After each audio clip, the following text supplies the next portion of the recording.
कहानी की शुरुआत एक लड़के से होती है जिसका नाम रियोमा ताकायाशी था, जो कि फॉरेस्ट में 1000 स्लाइम्स के साथ रहता है।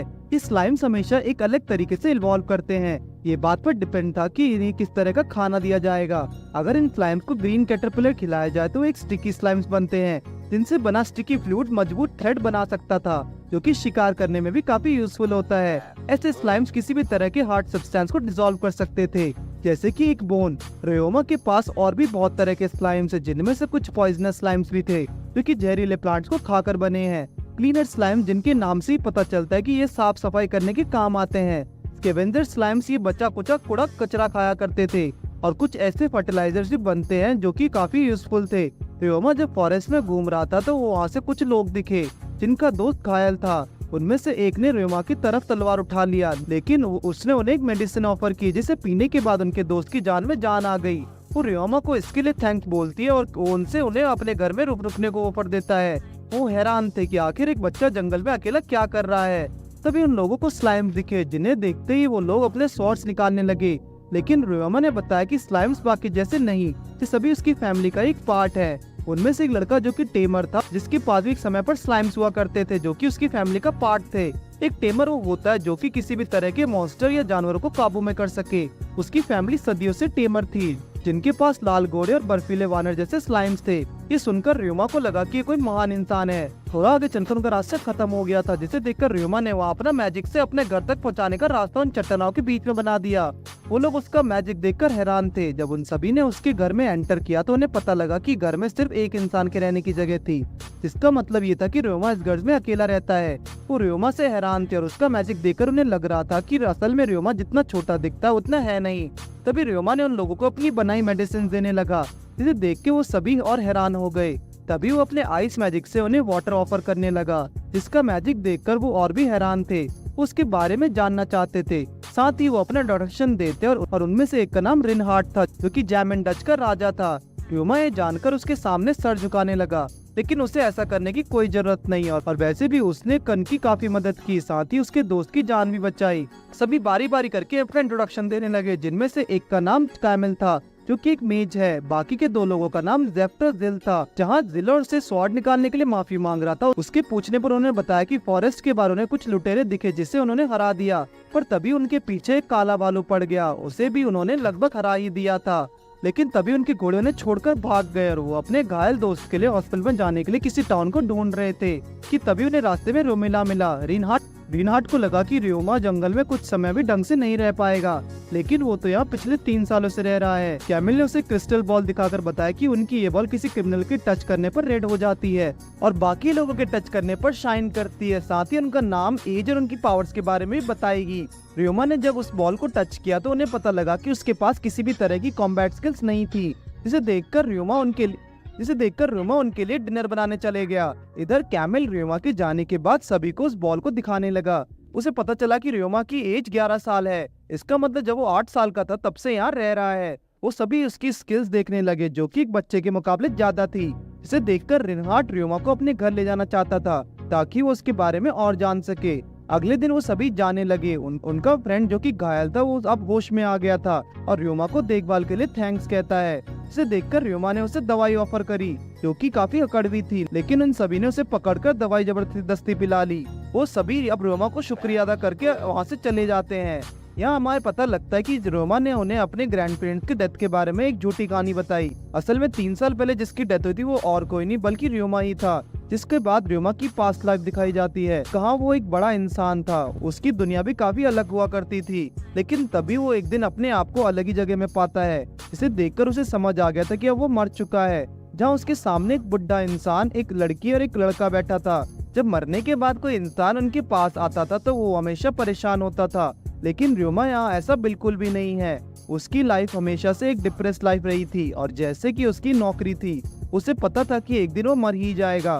वो एक बहुत ही बेकार कंपनी के लिए काम करता था, जहाँ हमेशा ओवर टाइम उससे कराया जाता और ना ही कोई छुट्टी दी जाती। यहाँ वो तीनों इंसान जो कि उसके सामने थे वो गॉड थे। बुढ़े इंसान का नाम गौरन था, जो कि क्रिएटर है, और दूसरी थी लव ऑफ गॉडेस, जिसका नाम लूथिया था, और उस लड़के का नाम बफ था, जो कि लाइफ का गॉड है। उनका वर्ल्ड उसके वर्ल्ड से काफी अलग है। रियोमा ने उनसे पूछा कि आखिर वो मरा कैसे। दरअसल रियोमा को ब्रेन हैमरेज हुआ जिससे उसे 4 बार खतरनाक छींके आई। उसका तकिया सर से हट गया और उसका सर जमीन पर जा लगा, जिससे उसके दिमाग की नस फट गई और कुछ सेकंड्स में ही वो मर गया। लेकिन वो ये सुनकर हैरान था, क्योंकि हमेशा उसके पियक्कर फ्रेंड्स उसके ऊपर अपनी बॉटल्स फैलाकर मारते हैं। उसके डैड हमेशा उसे गालियां सुनाया करते थे, लेकिन फिर भी उसकी लाइफ में इतनी सारी ट्रेजेडी होने के बावजूद भी अब वो सिर्फ एक छोटी सी चीज से सोते हुए मर गया। वो लोग हैरान थे कि र्योमा को अब ये टेंशन है कि वो मरा कैसे। र्योमा समझ गया था कि अब उसका रीइंकार्नेशन एक अलग वर्ल्ड में होगा, जहाँ उसे जीने के लिए एक अलग बॉडी मिलेगी। लेकिन उसका रीइंकार्नेशन एक 8 साल के बच्चे की बॉडी में होगा, जिसे उस क्रिएटर गॉड ने उसके लिए बनाया था। वो सभी उनके वर्ल्ड और धरती के बीच एक गेट बना देंगे, जिससे वो धरती पर पड़ी मैजिकल पावर्स को अपनी दुनिया में ला सके, क्योंकि धरती के लोग इसका कोई यूज नहीं करते और ये मैजिकल पावर्स र्योमा भी यूज कर सकता था। और इसलिए यहाँ आकर उसने झूठी कहानी बनाई कि उसके ग्रैंड पेरेंट्स मर चुके हैं, क्योंकि वो किसी को यह नहीं बता सकता था कि वो अर्थ से आया हुआ है। तभी उसकी बॉडी चमकने लगी और वो फाइनली अपनी नई जिंदगी शुरू करने जा रहा था। वो जब चाहे इन गॉड से चर्च में जाकर कांटेक्ट कर सकता था। वो सभी र्योमा को एक फाइनल गुड बाय कहने लगे, जिसे देखकर र्योमा इमोशनल हो गया। जिसके बाद वो अब अपने न्यू बॉडी में आ चुका था, जो कि एक 8 साल के बच्चे की थी। वो सभी गॉड्स को उसे एक नई जिंदगी देने के लिए शुक्रिया करता है। वो अपने पास्ट लाइफ की पावर्स देखने के लिए एक पेड़ पर लात मारता है, जिससे वे पेड़ टूट गया, यानी कि उसके अंदर उसके पास्ट लाइफ की अभी भी ताकत मौजूद थी। वो अपनी मैजिक ट्रिक्स वाली बुक जो उन गॉड्स ने उसके साथ भेजी थी, उससे मैजिक सीखने का कोशिश करने लगा। जिसके बाद वो फैसला करता है कि वो भी इस जंगल में रहेगा। वो यहीं रहकर स्लाइम्स के ऊपर रिसर्च करता रहा। उसे अब यहाँ रहते हुए स्लाइम्स पर रिसर्च करते हुए 3 साल हो गए हैं और अब उसे रिनहार्ट और उसके दोस्तों से मिले 2 हफ्ते हो गए। तभी वहाँ उसे रिनहार्ट और उसके बाकी दोस्त दिखे। साथ ही उनके एक लड़की भी थी, जिसे देखकर उसके गाल लाल हो गए। यहाँ रिनहार्ट के फादर जमील और वाइफ एल्सी जमील भी थे और वो लड़की रिनहार्ट की बेटी थी एलियारा। वो सभी र्योमा को अपना इंट्रोडक्शन देते हैं और र्योमा उन्हें अपना। रिनहार्ट के फादर ने सुना है कि र्योमा स्लाइम्स को ट्रेन करता है। ये स्लाइम्स पहले के मुकाबले बढ़ चुके थे। र्योमा ने सभी स्लाइम्स को कंबाइन होने की कमांड दिया, जिससे सभी स्लाइम्स कंबाइन होकर एक बड़े स्लाइम में कन्वर्ट हो गए। ऐसे 100 स्लाइम्स आपस में मिल सकते थे अगर वो एक ही टाइप के हों तो। इस तरह से स्पेस की काफी बचत हो जाती है। वो सभी ये देखते हैरान थे। उनके मुताबिक अगर र्योमा स्लाइम्स को इस तरह कंट्रोल कर सकता है तो दुनिया के पहला इंसान था ये करने वाला। उसने समझाया कि ये बस देखने में लग रहा था कि उन स्लाइम्स के पास देखने में कोर हैं, जिन्हें कंट्रोल करना काफी मुश्किल था। इसलिए एक एक करके ट्रेन करने के बजाय उन्हें सभी को एक साथ मिला दिया। रिनहार्ट की वाइफ अब ये देखकर हैरान थी, क्योंकि र्योमा ने इन सभी को कंट्रोल करके एक बहुत ही बड़ा रहस्य सुलझा दिया था, जो कि काफी सारे टेमर्स नहीं कर पाए। वो चाहती थी कि र्योमा टेमर्स को ज्वाइन कर ले और उनको ये सारी चीजें सिखाए। रिनहार्ट ने उसे एक चीज गिफ्ट किया। उनके यहाँ आने का एक और रीजन था। उनकी फैमिली हमेशा से टेम करती आई है और अब इलियारा को भी टेम करने का टाइम आ चुका था। र्योमा ने उसे एक जगह बताई जहाँ वो एक स्लाइम पकड़ सकती थी, लेकिन फिर भी उसने कुछ तरह के स्लाइम्स के बारे में अपनी बुक्स में पढ़ा था और उसके पास जो स्लाइम थे वो कुछ अलग ही हैं। र्योमा ने उन स्लाइम्स को इंट्रोड्यूस किया, जिनमें से एक था स्कैवेंजर स्लाइम, दूसरा था क्लीनर स्लाइम, जो कि किसी भी तरह की सफाई कर सकते थे। उसने उन लोगों को एक गंदे कपड़ों को स्लाइम्स के अंदर डालकर उसे साफ करके दिखाया। साथ ही अपना हाथ भी स्लाइम के अंदर डाला और साफ किया। इलियारा ने डिसाइड किया कि अब वो क्लीनर स्लाइम्स को ही टेम करेगी। उसने जब र्योमा से उन स्लाइम्स को ट्रेन करने का तरीका पूछा तो र्योमा उससे भी बताता है कि क्योंकि वो एक लड़की है, तो बाद में उसके फ्रेंड ने उसे जब ये बात पूछा तो उसने बताया कि इसके लिए इलियारा को अपने पीछे का गंदा पसीना कलेक्ट करके स्लाइम्स को खिलाना होगा।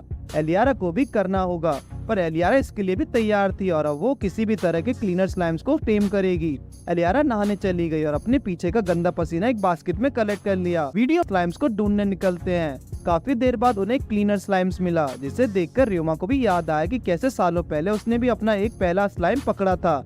रिनहार्ट की वाइफ को पूछने पर र्योमा ने बताया कि एक जगह रहने और ना रहने के अपने अपने फायदे हैं। वो सभी एक नए टाउन की ओर जा रहे थे, तो वो र्योमा से भी साथ चलने को पूछने लगे। लेकिन र्योमा को ये तक याद नहीं है कि पिछले 3 सालों में वो लास्ट टाइम इस जंगल से कब निकला था, इसलिए थोड़ा जाने से हिचकिचाता रहा। इलियारा ने उसे जब अपने ट्रिप्स के एक्सपीरियंस के बारे में बताया तो जहाँ उसने काफी अलग चीजें देखी थी और उसने नए दोस्त भी बनाए। ये सुनकर उसे भी अब जाने का मन करने लगा और वो उन लोगों के बर्डन नहीं बनना चाहता था, लेकिन जाने के लिए तैयार था। ये देखकर वो काफी खुश हुए। वो र्योमा को अपना सामान उनके आइटम बॉक्स में रखने के लिए कहने लगे, लेकिन यहाँ र्योमा के पास तो अपने खुद का ही एक आइटम बॉक्स था। जिसे जानकर वो और भी हैरान थे कि उसने इतनी कम उम्र में ये मैजिकल स्किल सीख लिया है। रिनहार्ट की वाइफ ने उससे कहा कि अगर उसे किसी भी मैजिक की जानकारी चाहिए तो वो उससे पूछ सकता है। इलियारा भी अपनी मॉम से मैजिक की ट्रेनिंग ले रही थी, लेकिन अब जब वो लोग ये साथ में करेंगे तो उससे काफी मजा आएगा। र्यूमा इसके लिए तैयार था। अब तक उसने सिर्फ वही मैजिक सीखा था जो कि उन गॉड्स की दी हुई बुक में लिखा हुआ था, लेकिन अब उसे कुछ नया सीखने को मिलेगा। वो अपना पिछले 3 सालों में कलेक्ट किया हुआ सारा सामान अपने आइटम बॉक्स में डालने लगा। वहाँ उसने गॉड्स की स्टैचू भी रख दी थी। वो अगर चाहे तो अपने साथ इन्हें भी ले जा सकता था, लेकिन अगर उसे जरूरत पड़ेगी तो नया स्टैचूज बना ही लेगा। अगली सुबह सभी लोग जाने के लिए तैयार थे। रोमा अपने घर के दरवाजा लॉक करके निकल पड़ा। तभी उसने वहाँ उन लोगों का मैजिक देखा और हैरान हो गया, क्योंकि उसने अपनी लाइफ में ऐसा मैजिक कभी नहीं देखा था। रोमा सारे एलिमेंट्स को यूज कर सकता था, अर्थ, वाटर, फायर एंड आइस, लेकिन रिनहार्ट उसे बताता कि जो सारे एलिमेंट्स होते हैं वो किसी भी एलिमेंट को मास्टर नहीं कर पाते। जिसे सुनकर वो स्माइल करने लगा। उन्हें लगा कि रोमा उनकी बात का मजाक में ले रहा है, लेकिन उसने बताया कि उसकी ग्रैंड मदर भी उससे ऐसे ही बात किया करती थी। ये तब की बात है जब वो हीलिंग मैजिक और अल्कामी ट्राई किया करता था, लेकिन अभी के लोगों को उस मैजिक में कोई इंटरेस्ट नहीं था। वो अल्कामी मैजिक की मदद से मिनरल वाटर को रॉक सॉल्ट में निकाल सकता था ताकि उस पानी को पिया जा सके। धीरे धीरे उन सभी का सफर चलता रहा था। तभी अचानक एक जगह पर एक आकर तेज बारिश होने लगी। जब रिनहार्ट ने बाहर निकलकर देखा तो वहाँ तूफान की वजह से उनका रास्ता ब्लॉक हो चुका था और दूसरे रास्ते से जाने में काफी समय लग जाएगा। और वैसे भी यहाँ के लोग लुटेरे भी रहते हैं, तो उन्हें यहाँ से जल्दी निकलना होगा। रिनहार्ट ने फैसला किया कि वो अपने अर्थ मैजिक से इस रास्ते को साफ करेगा। र्यूमा भी ये देखकर बाहर आने के लिए अपना रेनकोट पहनने लगा, जो कि उसके स्टिकी स्लाइम्स ने बनाए थे। रिनहार्ट के फादर को उसके रेनकोट देखकर उससे बिजनेस करने का आइडिया आया। वो सभी वहाँ 2 अलग अलग मैजिक को करना चाह रहे थे बारिश ब्लॉक करने के लिए, लेकिन र्यूमा सिर्फ एक बैरियर लगाकर बारिश रोक देता है। र्यूमा उन्हें अपने मैजिक से वहाँ के पड़े मिट्टी में से कुछ ब्लॉक्स बनाकर दिखाने लगा और स्लाइम्स की मदद से हटाकर भी। अगले सुबह वो सभी र्यूमा को थैंक्स करने लगे, क्योंकि उन्हें भी नहीं लगा था कि ये काम इतनी जल्दी हो जाएगा। रिनहार्ट की वाइफ खुशी से र्यूमा को अपने गले लगा लेती है। इस तरह से अगले 3 दिन तक सफर चलता रहा और फिर सभी अपनी मंजिल माइनिंग टाउन पहुँच गए। र्यूमा फाइनली 3 साल जंगलों में बिताने के बाद अब इस टाउन में आया, इस नए वर्ल्ड सिली फॉल में। हालांकि इसे माइनिंग टाउन कहा जाता है, लेकिन काफी सालों से टाउन में भी माइनिंग नहीं हो रही थी और रिनहार्ट यहाँ यही देखने आया था कि उसे किसे माइन को चलाने देना है और किसको अब कम प्रोडक्टिविटी के कारण बंद करना है। र्यूमा सभी के साथ चर्च जाने वाला और अपना सतुरा बोर्ड को लेने, जो कि इस वर्ल्ड का आधार आईडी कार्ड की तरह है। इससे लोगों को अपने स्किल्स और स्टेटस के बारे में पता लगता है। अंदर उसे एक लड़की मिली जो कि उसके रूम में ले जाकर उसे को एक स्टेटस बोर्ड देती है और यहाँ कुछ स्टेप्स थे जो कि उसे फॉलो करने हैं। उसने र्यूमा को स्टेटस बोर्ड रखकर क्रिस्टल बॉल को टच करने के लिए कहा। उसके क्रिस्टल बॉल टच करते ही बहुत तेज रोशनी निकली। तभी वो 3 गॉड्स उसके सामने आए। र्यूमा को लगा कि कहीं वो दोबारा मर तो नहीं गया, लेकिन उन्होंने बस र्यूमा को दिमाग को थोड़े समय के लिए यहाँ खींच लिया था। वो कुछ टाइम में वापस चला जाएगा। उसे नहीं लगा था कि वो उन सबसे दोबारा मिल पाएगा, लेकिन उसे तो उन 3 गॉड्स ने मिलने के लिए ओमेकल स्किल्स की जरूरत थी और उसने तो अभी तक सीखा भी नहीं, तो वो कैसे मिल पा रहा है। लेकिन उसने लगातार 3 सालों तक गॉड्स की प्रेयर की, जिससे खुश होकर उन लोगों ने उसे ओमेकल स्किल्स दे दी। वो खुश थे कि र्यूमा चर्च आया और उसने जंगलों में भी अपने घर को काफी अच्छा मेंटेन कर रखा था और ये सब र्यूमा कर पाया सिर्फ उन स्लाइम्स की मदद से। इन स्लाइम्स को गॉड ने क्रिएट किया था, जिस वजह से डिफरेंट स्लाइम्स के बारे में रिनहार्ट और उसकी फैमिली को कोई जानकारी नहीं थी। इन स्लाइम्स को ये एबिलिटी दी गई थी कि वो एनवायरनमेंट को अडॉप्ट करके रिप्रोड्यूस कर पाए, इसलिए उन स्लाइम्स को इवॉल्व होने के लिए एबिलिटी अनगिनत थी। लेकिन इन स्लाइम्स की स्पीशीज बनने के बाद वो इवॉल्व होना बंद हो गए थे। लेकिन र्यूमा ने आकर स्लाइम्स के पोटेंशियल को अनब्लॉक किया। र्यूमा ने कभी सोचा नहीं था कि उसे कभी गॉड से भी तारीफ सुनने को मिलेगी। र्यूमा यहाँ पहले इंसान नहीं था जो अर्थ से आया था। उससे पहले एक और लड़की इस वर्ल्ड में आई थी और उसने रिनहार्ट की फैमिली में शादी की। उसकी विश था एनिमल्स ट्रेन करना और वो एनिमल्स टेम करना चाहती थी। उसने टीमिंग मैजिक स्कूल में काफी ट्रेनिंग की और काफी कुछ सीखना टीमिंग के बारे में। उससे एक नोबेल प्राइज भी मिला। रिनहार्ट से उसे प्यार हो गया और उसने शादी भी कर ली। इस वजह से उन गॉड्स के हाथ हमेशा से रिनहार्ट की फैमिली के साथ हैं। एलियारा में अपनी फैमिली का स्ट्रॉन्ग ब्लड है। उसके अंदर उसकी मॉम के साइड का ब्लड था, ना कि रिनहार्ट फैमिली की साइड का। र्यूमा उस इंसान से नहीं मिल सकता जो कि अर्थ से आया था, क्योंकि हर एक अर्थ से आए इंसान के बीच में 200 साल का गैप होता है। एलियारा के साइड के इंसान स्टीरियोटाइपिकल और डाकू थे। उसने स्ट्रॉन्ग मैजिक पावर्स का यूज किया और विश किया कि उसे कभी कोई ना हरा पाए। लेकिन र्यूमा यहाँ उससे काफी अच्छा है। वो अपने डिसीजन सोच समझकर शांति से लेता है। लेकिन कुछ गॉड्स थे जो उसे पसंद नहीं करते थे, लेकिन गॉड ऑफ मैजिक और क्राफ्ट्स के गॉड ने उसे देख लिया था और उसको अपनी ब्लेसिंग्स भी दी। इसके बाद र्यूमा गायब होने लगा। गॉड्स ने उन्हें बताया कि अगर वो दोबारा चर्च आए तो वो फिर से उनसे मिल सकता था। उसने उससे वो लड़की उसका स्टेटस बोर्ड देती और उसका नाम और एज को छोड़कर सारी इन्फॉर्मेशन प्राइवेट थी। सिर्फ वो ही उसे देख सकता था। रोमा अपनी स्टेटस चेक करने लगा और उसे टाइटल मिला था overcame an happy life beloved child of God, जिसका मतलब था कि गॉड का भेजा हुआ प्यारा बच्चा। जब वो बाहर आया तो रिनहार्ट के फादर ने उसे अपनी एबिलिटी छुपाने के लिए कहा, क्योंकि उसकी एबिलिटी उसके एज के हिसाब से ज्यादा थी, इसलिए कुछ लोग उसकी एबिलिटी का फायदा उठा सकते थे। जिसे सुनकर उसने डिसाइड किया कि अपनी मैजिक एबिलिटी का ज्यादा यूज नहीं करेगा। इलियारा के पूछने पर उसने बताया कि उसकी एबिलिटी 1,98,000 है, जो कि काफी ज्यादा थी और ज्यादा मैजिक कर सकता था, लेकिन साथ ही इसके साइड इफेक्ट्स भी थे।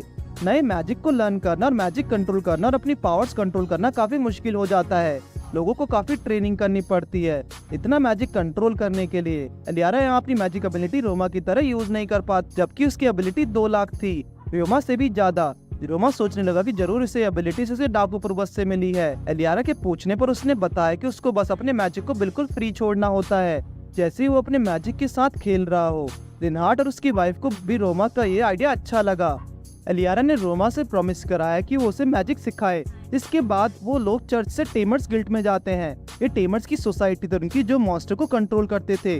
रोमा और इलियारा ने जब वहाँ पहुंचकर रजिस्टर किया तो उन्हें पता चला कि अब यहाँ के रूल ऐड हुआ है, जिसके मुताबिक अब जिनके मॉन्स्टर की स्ट्रेंथ ज्यादा होगी उसकी रैंक ज्यादा रहेगी। और रोमा जो कि एक स्लाइम स्पेशलिस्ट था, उसके लिए रैंक बढ़ाना यहाँ मुश्किल था। रोमा का सबसे पहला कॉम्बैट स्किल्स टेस्ट हुआ था, जहाँ उसे सामने रखे बोर्ड्स पर निशाना लगाना था, जो कि उसने काफी इजीली कर लिया। जिसके बाद उसको 50 मूविंग टारगेट पर निशाना लगाना था, वो भी 50 एरोस का यूज करके। वो इन पर भी बड़ी आसानी से निशाना लगा रहा था, यहाँ तक कि उसने एक बार में 4 एरोस से 4 टारगेट पर निशाना लगाया। ये देखकर सभी हैरान थे। उसकी कॉम्बैट स्किल्स से उसने टेस्ट लेने वाले इंसान तक हरा दिया। इसका नाम रॉगन था। वो रोमा को अपने ऑफिस में बुलाकर उसका रजिस्ट्रेशन कंप्लीट कर देता है। रोमा को उसका गिल्ड कार्ड मिला, जिसमें उसे जी रैंक मिला था। ये इसलिए था क्योंकि वो उसे स्किल्स के हिसाब से ई रैंक देना चाहता था, लेकिन ये चीज बाकी लोगों को डिमोटिवेट करती है, इसलिए उसने रैंक जी दिया ताकि वो बिल्कुल शुरू से शुरू कर सके और अपने आप को साबित कर सके। जिसके बाद वो जाकर अपने लिए जॉब ढूंढने लगा। उसके एक क्लीनिंग की जॉब मिली, जिसके लिए वो केपेबल था। रोमा अपने दिन अपने एक्वेंजर्स एकिन्स को लेकर मिशन करने निकल गया। जिसके बाद वो एक घर में पहुंचा, जहाँ एक बिल्ली जैसी दिखने वाली लड़की थी। उसके घर से काफी बदबू भी आ रही थी। उसे चिंता होने लगी कि कहीं उसका बिल्ड मिशन आखिरी ना हो। रोमा का पहला मिशन एक घर को साफ करना है, जो कि पूरा कूड़े से भरा हुआ था। इस घर के बगल में कूड़े की जगह थी, जहाँ की जमीन ठीक नहीं, इसलिए उसके बेसमेंट में कूड़ा आते ही गया और अब वो उसका पूरा घर कूड़े से भर चुका है। इसलिए अब कोई इस घर को साफ करना नहीं चाहता था, और वैसे कौन साफ करना चाहेगा ऐसे कभी न खत्म वाले कूड़े को। रोमा इस प्रॉब्लम को सॉल्व करने के लिए कूड़े वाले घर में गया। उसने स्कैवेंजर स्लाइम्स को निकालकर वहाँ रखे सारे कूड़े को साफ किया। जिसके बाद वो क्लीनर स्लाइम से उस लड़की के घर को सारा कूड़ा साफ करवा देता है और स्टिकी स्लाइम्स का यूज करके उसने दीवारों को जोड़ना शुरू किया और साथ ही काफी मजबूत भी बना दिया। उसका ये सारा कूड़ा कुछ ही घंटों में साफ हो गया। ये देखकर वो लड़की खुशी से रोने लगी। उसे नहीं लगा था कि इतने छोटे से काम से इतना खुश हो जाएगी। रोमा ने जब जॉब खत्म होने के बाद उसके साइन लिए और उस लड़की ने खुश होकर उसके इनाम की रकम बता दी। वो इससे काफी खुश हो गया। उसे लगा कि अब वो इस शहर में रह सकता है। रोमा जब गिल्ड पहुंचा तो उसे अपना इनाम मिला, जो कि शायद कुछ और ज्यादा ही था, लेकिन ये उसकी मेहनत का ही इनाम था, जो कि उस लड़की ने अपनी खुशी से ही दिया था। तभी रॉगन वहाँ आकर रोमा को अपने साथ ले गया। वो जानना चाहता था कि उस लड़की के घर को रोमा ने कैसे साफ किया, क्योंकि वो लड़की भी एक एडवेंचरर थी और आज तक कोई उसके घर को कूड़ा साफ नहीं कर पाया। लेकिन रोमा ने तो बस कुछ स्लाइम्स और अपने मैजिक का यूज करके ऐसा किया था। रॉगन रोमा को एक काम देना चाह रहा था। रोमा समझ गया कि रॉगन अब उससे कॉमरेड टॉयलेट साफ करवाना चाहता है, क्योंकि उसने जॉब बोर्ड पर देखा था और इस काम के लिए गवर्नमेंट कोई पैसा नहीं देती, जिसके कारण अब टॉयलेट की ये हालत हो चुकी थी। टाउन की इनकम भी कुछ समय से गिरती आ रही है और कॉमरेड टॉयलेट को साफ करने का काम उन लोगों को दिया जाता था जो झुग्गी झोंपड़े में रहते थे, लेकिन गवर्नमेंट ने उन्हें काफी कम पैसे दिए और घटिया बहाने बनाए कि वो लोग ढंग से काम नहीं कर रहे, और भले ही किसी को कितनी भी जरूरत क्यों ना हो, कोई भी इतने कम पैसों के लिए काम नहीं करना चाहता। यही वजह है कि उस टॉयलेट को कोई साफ नहीं करता। रोमा ने उन टॉयलेट्स को साफ करने के लिए मान गया। रोमा ने कहा कि वो रिनहार्ट की फैमिली के इस बारे में बताएगा, शायद वो भी इसमें कुछ मदद कर सके। रिनहार्ट को पता लगा कि टाउन में काफी समय से कुछ बदलाव नहीं आया है। अगर रोमा जो कह रहा था वो सच है तो जरूर कुछ गड़बड़ है। उसने असिस्टेंट को इस बारे में पता लगाने के लिए कहा। उसके फादर ने बताया कि टाउन में काफी समय से पैसों का घपला हो रहा है और जिन लोगों को ये मिलना चाहिए उनके साथ ऐसा हो रहा है। ये माफी के लायक नहीं, उन्होंने उनकी मेहनत बर्बाद कर दी। रिनहार्ट की वाइफ एलिस ने बताया कि कॉमरेड टॉयलेट बनाने का आइडिया फादर का था और उन लोगों को टॉयलेट की सफाई के लिए पैसे देने का भी। रिनहार्ट के फादर इस बारे में कुछ जरूर करेंगे। अगले दिन वो टॉयलेट साफ करने के लिए पहुंच गया अपने स्लाइम्स के साथ। वहाँ के टॉयलेट्स बड़े थे और टोटल 39 थे। उसने फैसला किया कि वो एक एक करके सभी टॉयलेट को साफ करेगा। उसने तैयार होकर स्लाइम्स के साथ अंदर जाकर सेवेंजर स्लाइम की मदद से पूरा टॉयलेट क्लीन कर दिया। अब एक टॉयलेट का काम खत्म, सिर्फ 38 ही बचे थे, लेकिन उसके स्लाइम्स बड़े होने लगे थे क्योंकि उन्होंने पिछले 2 दिन में ज्यादा खा लिया था। तभी उसने उन पर मॉन्स्टर प्राइजमन मैजिक यूज किया, जो कि टीमिंग मैजिक था, जिससे स्लाइम्स के मास्टर को उनके एटीट्यूड्स पता लगने लगे। उसने देखा कि उन स्लाइम्स के पॉइजन सहने की क्षमता बढ़ चुकी थी और साथ ही माइजामा को भी। जिसके बाद वो सीधा रिनहार्ट की फैमिली के पास गए और उन्हें माइजामा के बारे में बताया, जो कि अभी एरिया में लीक नहीं हुआ था। उन लोगों को उसकी बातें समझ नहीं आती। रॉगन ने बताया कि माइजामा एक मैजिक पावर है जो लोगों को मेंटली और फिजिकली हर्ट करता है, लेकिन रोमा को इस काम को करना चाहता था। वो नहीं चाहता था कि उस टॉयलेट के आसपास और कोई इंसान आए, क्योंकि वो भी उससे इफेक्ट हो सकता था। सभी लोग उसे काटने से मना करने लगे, लेकिन किसी न किसी को तो ये काम करना ही होगा। वो अपने स्लाइम्स के साथ मिलकर इस काम को अंजाम देगा। उसने सभी को अपना स्टेटस बोर्ड दिखाया, जहां उसका हेल्थ स्टेटस काफी अच्छा था। उसके माइजामे से अफेक्ट होने के चांसेस काफी कम थे और उसके स्लाइम्स उसका ऑर्डर के बिना वैसे भी काम नहीं कर सकते। रिनहार्ट के फादर रियोमा को इतना करने के लिए थैंक्स कहने लगे। अगले दिन वो टॉयलेट्स को साफ सफाई करने के लिए वहाँ पहुँच गया और साथ ही रिनहार्ट ने उसके साथ कुछ एडवेंचरर्स को भी भेजा था ताकि कोई टॉयलेट्स के करीब ना आ सके। रियोमा के स्कैवेंजर स्लाइम्स बढ़ के 1000 ही हो चुके थे, जो कि अब साथ मिलकर एक बहुत ही बड़े स्लाइम के रूप में आ गए थे, जिन्हें किंग स्लाइम भी कहा जा सकता है। अब उसकी मदद से रियोमा उस टॉयलेट साफ करने लगा। बाहर रिनहार्ट की फैमिली उसके लिए खाना और दवाई लेकर आई थी, जिसे एडवेंचरर्स ने रियोमा को दिया, लेकिन उसे अभी भी काफी काम करना था, इसलिए वो कोई ब्रेक नहीं ले सकता। सभी एडवेंचरर उससे काफी इम्प्रेस थे। उसके स्लाइम्स बढ़कर 3000 हो गए थे, जिसके साथ मिलकर वो सफाई करने लगा। तीसरे दिन तक वो सभी टॉयलेट साफ कर चुका था। वो सभी उसकी मेहनत देखकर काफी इम्प्रेस थे। वॉगर ने रोमा को रेस्ट करने के लिए कहा। उसने काफी अच्छा काम किया, जिसे उसके पैसे मिलेंगे। सुबह होने पर रोमा अपनी पिछली जिंदगी को याद करने लगा, जहाँ अब भी वो सुबह शाम तक काम करके आता तो उसकी मॉम उसका स्वागत करती। भले ही वो कितना लेट है, लेकिन उसकी मॉम उसका हमेशा स्वागत करती रहती। लेकिन एक दिन वो मर गई और उसके आंसू तक नहीं गिरे। उसने कभी नहीं सोचा था कि उसके साथ ऐसा हो जाएगा। तभी रोमा ने बाहर गेट खोलकर देखा तो पूरी जामिल फैमिली उसके घर में स्वागत करती है। इसे देखकर वो काफी इमोशनल हो गया, क्योंकि ऐसा सिर्फ पहले ही उसकी मॉम किया करती थी। वो भी उसे देखकर इमोशनल हो गए। उसे जो चाहिए था आज उसे किसी के रूप में मिला है। जिसके बाद सभी लोग उसे गुड नाइट कहकर चले गए। उसकी लाइफ इस वर्ल्ड में काफी अच्छी बीत रही थी और साथ ही इस चीज के लिए वो उन गॉड्स को शुक्रगुजार था। अगले दिन इलियारा खाना बना रही थी। रोमा इस रास्ते के लिए बैठा था और आज का पूरा खाना इलियारा ने बनाया था। वो चाहती थी कि रोमा उसे मैजिक यूज करना सिखाए। उसने आज रोमा से रिक्वेस्ट करने के लिए ही खाना बनाया था। सभी को उसका बनाया खाना काफी पसंद आया। रोमा भी सेवा से उसकी अटैक टाइप मैजिक सीखना चाहता था, जिसके बाद वो सभी मैजिक सीखने आए थे। इलियारा आइस और फायर टाइप मैजिक यूज किया करती थी, जिनके साथ खेलना आसान नहीं था। Roma fire type magic use करके दिखाता है। अब उसने वाटर टाइप मैजिक करके दिखाया, जो कि इलियारा के लिए सीखना काफी आसान होगा। लेकिन जब उसने मैजिक किया तो उसके बबल्स फूट गए और रोमा के अभी भी हवा में थे। तब उसने इलियारा को एक स्टिकी स्लाइम अपने हाथ में फील करने के लिए कहा, जिससे उसने इस बार अपना बलून बना लिया था। इलियारा चाहे तो इस तरह रोमा की जैसा मैजिक भी कर सकती थी, पर बस उसे अभी थोड़े प्रैक्टिस की जरूरत थी। रोमा ने उन्हें एक वाटर बॉल बनाकर दिखाया, जिससे सब खेलने लगे। इसके अंदर उसने थोड़ा मैजिक डाला था, जिससे ये बॉल हार्ड बन जाए। रोमा फिर उन्हें अपने वाटर मैजिक से वाटर की शेप्स बदल कर दिखाता है। सब ये देखकर खुश हो गए थे। इलियारा भी इस मैजिक का प्रैक्टिस करने लगी। तभी वहाँ कैमिल आता है और अब वो रोमा को अटैक मैजिक सिखाएगा। कैमिल ने उसको ये मैजिक करके दिखाया, लेकिन रोमा पहली बार में कैमिल से अच्छा करता है। इसके बाद वो उसे कुछ और मैजिक सिखाने लगा। Water shot, wind hammer, rocket bullet, ice arrow, stun arrow, ये सारे मैजिक सिखाने लगा। और कुछ डिफेंस मैजिक जैसे कि fire ball, water ball, wind shield, ice shield, ये सारे मैजिक रोमा सीख गया। और अब कैमिल के पास उसे सिखाने के लिए और कोई मैजिक नहीं बचा। लेकिन सेबास ने कहा कि वो उसको कुछ स्पेस मैजिक दिखाना चाहता है और कुछ स्पेस मैजिक रोमा को भी आते थे, जिनमें से एक था उसका टेलीपोर्टेशन मैजिक, जिससे वो काफी तेजी में कर सकता था। और जब उसके पास एक सॉलिड इमेज थी तो वो कहीं भी जा सकता था। जिसके बाद रोमा सेबास की बताई जगह पर टेलीपोर्ट कर गया। उसने इस मैजिक को काफी अच्छे तरह से सीख लिया, इसलिए वो डायमेंशन होम मैजिक सीखेगा। ये एक ऐसा मैजिक था जिसके अंदर डायमेंशन बनाकर कभी भी कितना भी सामान डाल सकते थे। अगर रोमा ने इसे सीख लेता है तो वो अपने स्लाइम्स आसानी से इमेज डाल सकता है। और काफी देर तक मेहनत करने के बाद आखिरकार उसने मैजिक सीख ही लिया। सेबास ने भी उसे इसके लिए कांग्रेट्स कहा। अब वो अपने स्लाइम्स को आसानी से डायमेंशन होम में डाल सकता था। उसे पता ही नहीं चला कि कब शाम हो गई और अब अंधेरा भी होने वाला था। और अगर असल में इंसान किसी भी चीज में पूरा ध्यान लगाता है तो तब उसके टाइम को पता नहीं लगता। अगले दिन ये सभी एक माइन में जा रहे थे और इनका गोल था इलियारा की कॉम्बैट स्किल्स सीखना। एक नोबल फैमिली मेंबर को हर चीज में बढ़िया होना पड़ता है, जैसे कि कॉम्बैट ट्रेनिंग, पढ़ाई और अभी बहुत सारी चीजें, और इलियारा भी ये सब सीख रही थी। सभी लोग माइन के पास पहुंचते हैं और रियोमा ने अपने स्लाइम्स निकाले। रिनार्ड का ग्रुप अलग माइन के लिए निकला और रियोमा का ग्रुप एक अलग माइन में। रिनार्ड का ग्रुप दूसरे माइन में ये पता करने गया था कि वहाँ मॉन्स्टर कितने हैं और क्या इसकी जॉब एडवेंचर को देनी चाहिए नहीं। कैमिल ने बताया कि रिनार्ड, उसके फादर और एलिस बहुत ही स्ट्रॉन्ग हैं, तो उनकी चिंता करने की कोई जरूरत नहीं। आगे चलकर उनको एक मेंडिस दिखा। ये कोई खतरनाक नहीं थे, मगर अगर यहाँ एक है तो यहाँ बहुत मेंडिस होंगे। इलियारा के पास एक काफी अच्छा मौका था अपना मैजिक दिखाने का। उसने अपना आइस अटैक किया लेकिन उसका निशाना चूक गया। ये देखकर सभी अपनी स्वॉर्ड निकालने लगे। तभी उसने एक बार फिर से अटैक किया और इस बार उसका अटैक लग गया। इलियारा की मैजिक एक्टिवेशन टेक्निक कमाल की थी, लेकिन उसे अपने मैजिक निशानेबाजी पर ध्यान देना होगा। रियोमा के स्लाइम्स उसे मेंडिस को खाने लगे कि तभी सामने से और भी बहुत सारे मेंडिस आ गए। रियोमा इन्हें मारने के लिए तैयार था। उन्हें नहीं लगा कि रियोमा ये कर पाएगा।